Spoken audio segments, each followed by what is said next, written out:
Becoming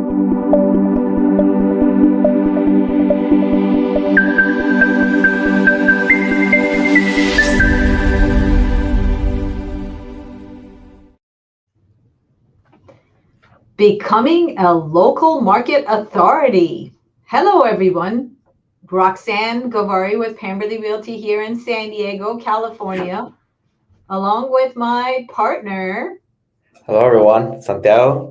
Looking forward to talking about a very, very important topic for all agents out there trying to, become a lot more known in your area and become successful. Become successful and more known. That's right. So, positioning agents as trusted experts in their area. So there is multiple facets to this topic. Of course, the best topic is to actually know the market like the back of your hands. And what's really interesting about this topic to me is even if you live in an area, does not make you an expert for the area. What makes you an expert for the area is actually the research that you do. Years ago, I remember I had one of my relatives, close relatives, and they had a house up close to Del Mar. It was actually in Cardiff by the Sea, and they were going to they were actually looking to purchase a property for their daughter that was getting married and moving into the area. And I found out about this through our conversation, and that they were actually in escrow and they were purchasing, and they were going through loads of trouble. The transaction had turned out sour, and so casually I asked so and so, I'm surprised that you didn't reach out to me and let me help you. And then they quickly turned and said, well, you don't work this area, you don't know what the market is like. And I was thinking about that, and I was thinking, well, that is true. I don't live in the area, but that is not true that I could not have researched the area and learned about the area and could have been the market expert if I had if I had been approached.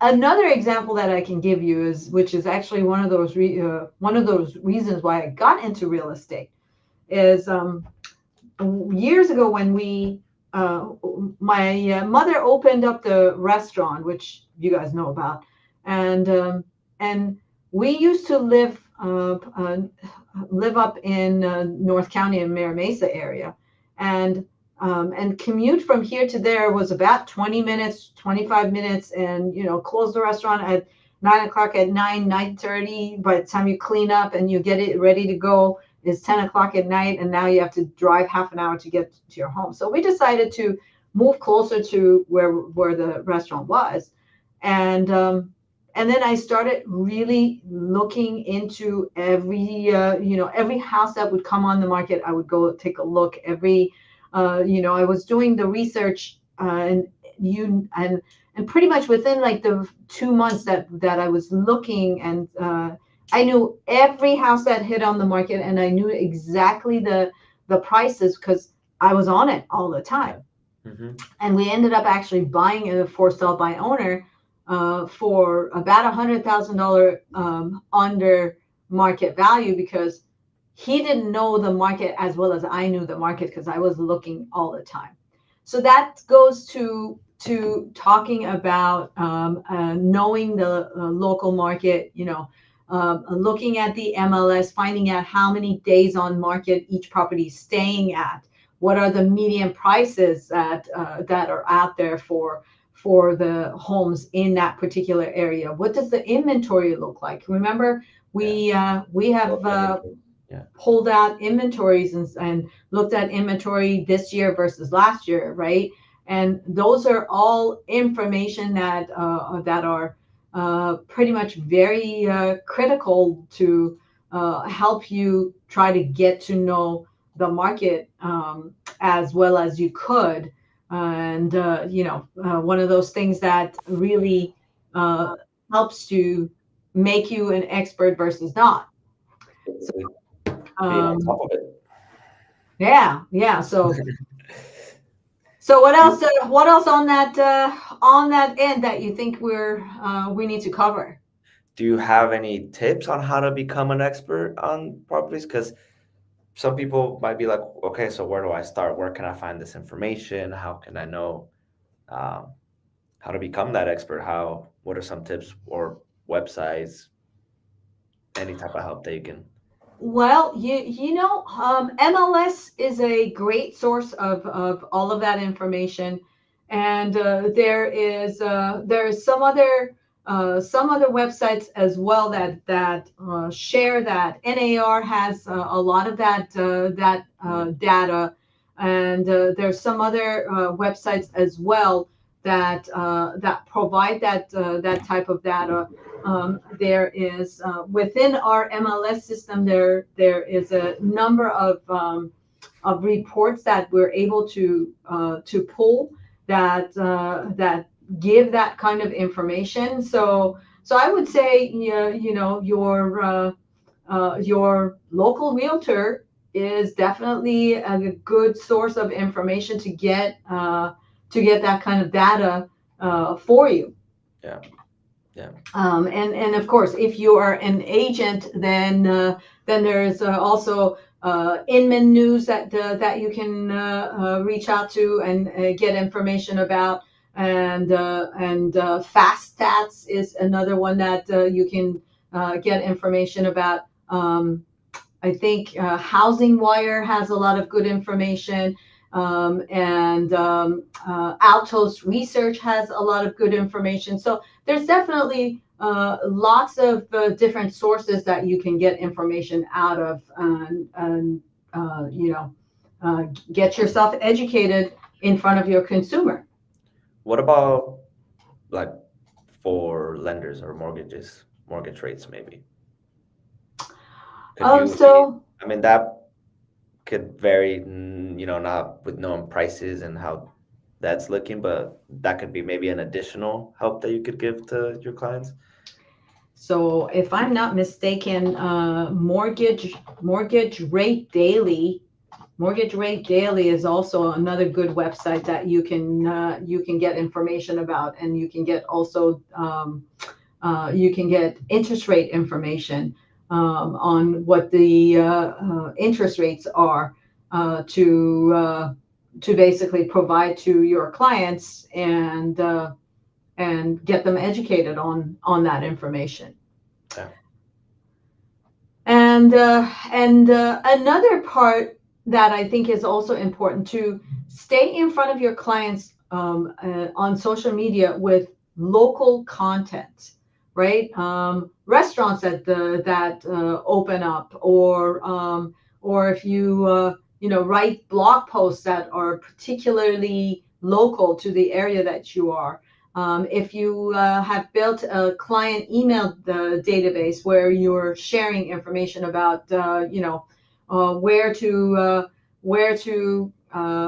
shop, where the businesses that opened, share maybe coupons for savings in the local area. Those are all good ways to stay locally in front of people. Have events for local people to go to. Those are all good ways to basically stay in front of the local community and keep yourself fresh in their mind. What about any type of mailer, postcards, DM? Postcards, you know, there's a lot of people that love postcards, and there's a lot of people that hate postcards, right? Yeah. It goes both ways.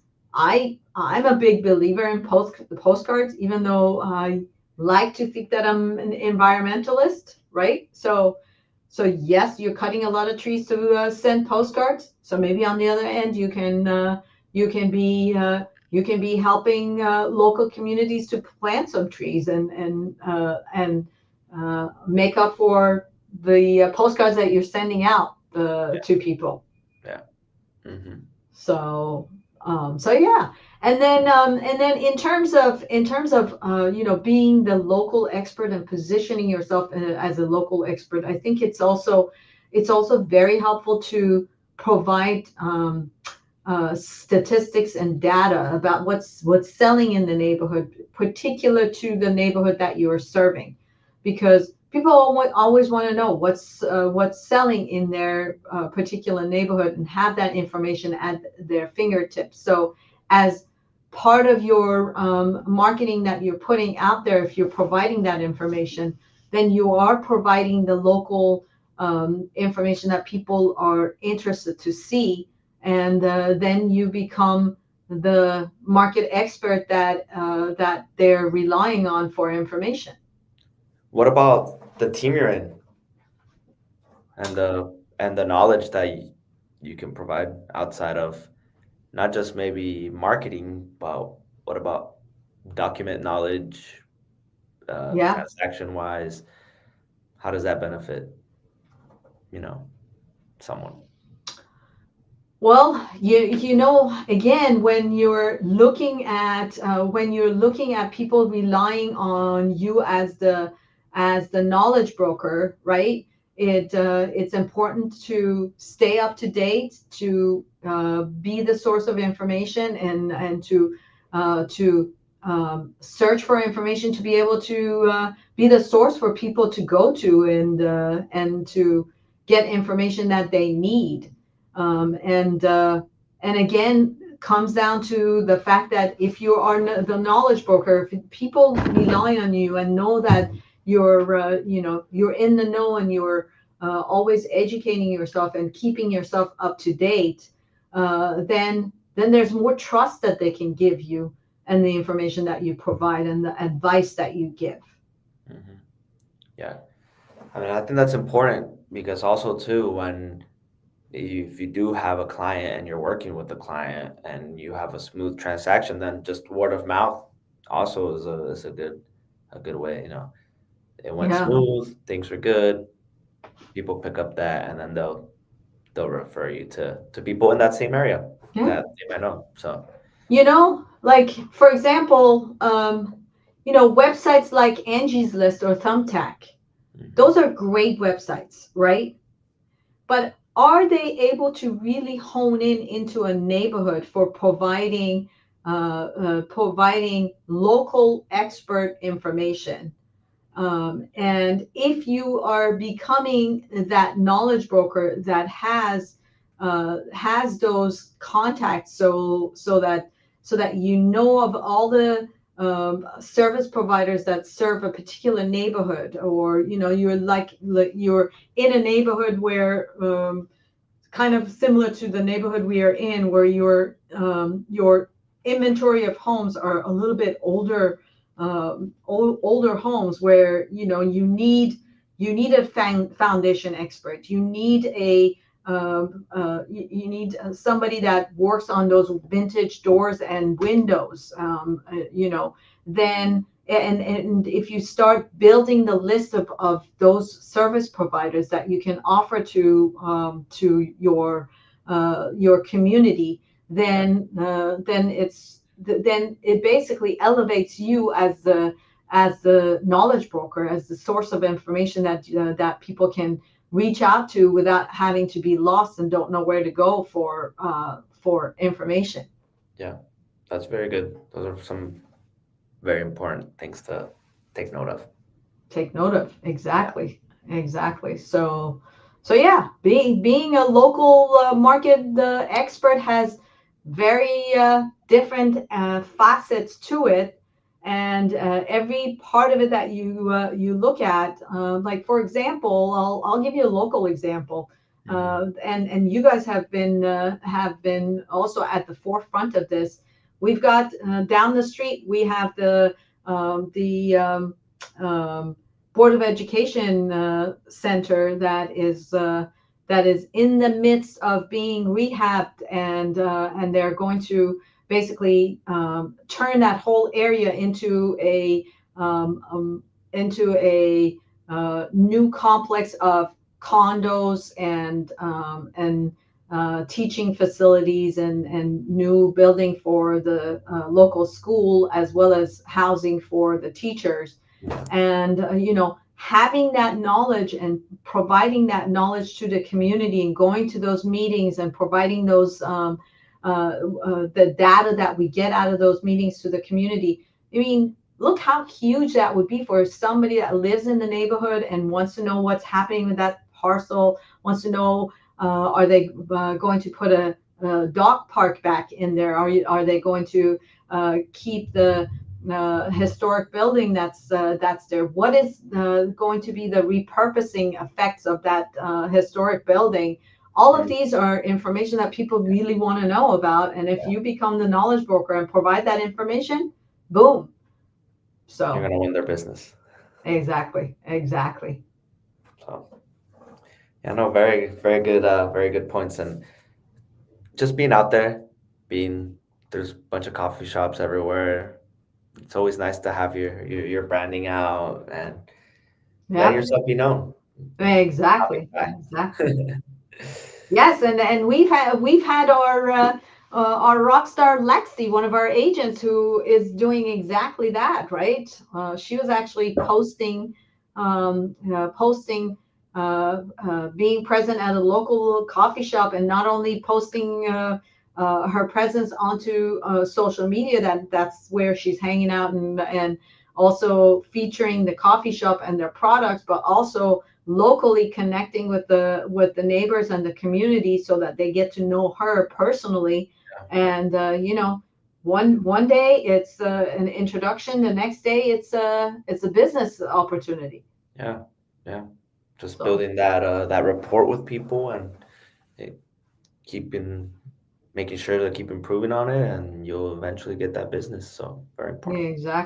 Exactly. So on that note, let's get ourselves out there to the community of agents, because we're also looking to grow, and always are looking to build either by having agents join our group here in San Diego, or agents become referral partners of us anywhere in the US. So on that note, let's put out my number if they want to reach out to me, and let's put out your number if they want to reach out to you. Right there. And let's also ask for 2 thumbs up, and also to subscribe to our channel, because if you subscribe, you will know of any further information that we put out there, which we really appreciate for you to be part of our group. And also, if you want to give us a follow,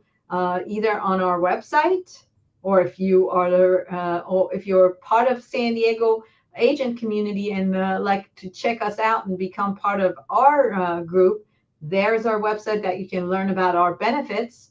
And of course, give us a follow on Instagram or on Facebook. Yep, we're everywhere. We're everywhere.